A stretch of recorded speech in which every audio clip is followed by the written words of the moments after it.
So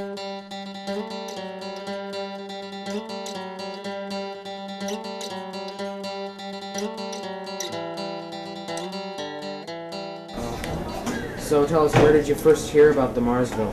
I actually heard about the Marsville project probably about 5 or 6 years back when I was supply teaching, and there was a teacher who I was supply teaching for who was implementing the Marsville project at his school, and they had it was a smaller school, they had all the 7s and 8s doing it, so it was integrated in all their curriculum, and it looked pretty interesting, pretty amazing. Could you tell me whose design this was?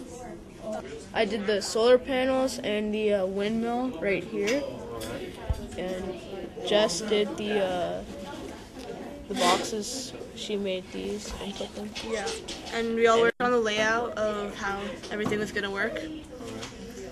I think it's important because the NRC has implemented this, and I think it's a good way to tie it into our curriculum, to do something different with the curriculum, and for the students to get a look at what the Canadian Space Agency is doing, and just get some interest in the Space Agency, and to see that it's not just NASA, but the Canadian Space Agency is doing some wonderful things too, and integrated in with our space development.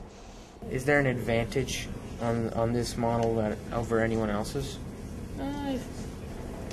Kind of, because we have everything. We have everything in like not a small space, but a nice size space. So if you needed to get something quick, like say the radio tower, you could just run there directly, like from working out or just sitting there, and not having to go through all these doors. Also, if you were sick, you wouldn't have to climb up a pole like the other groups.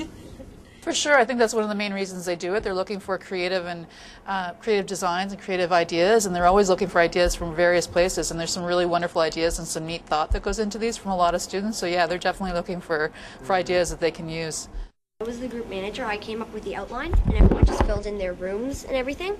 So I worked on mostly the main room and the astronomy room. I worked on the relaxation center, a bit of there. I worked on the fitness room. Okay, there's sceneries on the wall, there's computers, there's a library, there's like relaxation room. You can go here to listen and watch TV, and there's a bar and like washrooms, gym. Oh yeah. And then in the back, here I'll turn it around for you. In the back is with all the help, like the clinic and the doctors. And there's a bed. And there we have the CAT scan, the operation table. Where's that? The CAT scan's right down there, right against the wall. And then we have a bed. A patient's bed over here, with a desk. Okay. Are you proud of what you guys did? Yes. Yeah. Why? Because we think it's very unique design and colorful. I think some of the ideas they have for their projects were pretty neat and pretty interesting. Just the way they've laid them out, and things that you would never think that maybe you would want to have on Mars. And so I just think some of the ideas are great. I mean, they included recreation centers. They included a place where you can go and rest. They included just a station where they could hang out and mingle with people. So I think their ideas are really good.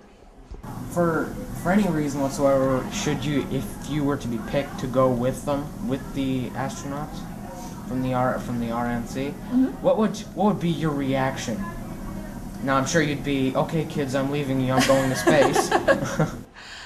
I'd be pretty thrilled to do something like that, to have that adventure and to go out and try new things, and just what you would learn before you would go would be pretty amazing. And then just to have that adventure of going to a new colony and to implement that would be pretty fantastic. It'd be a lifetime dream, I think, for a lot of people.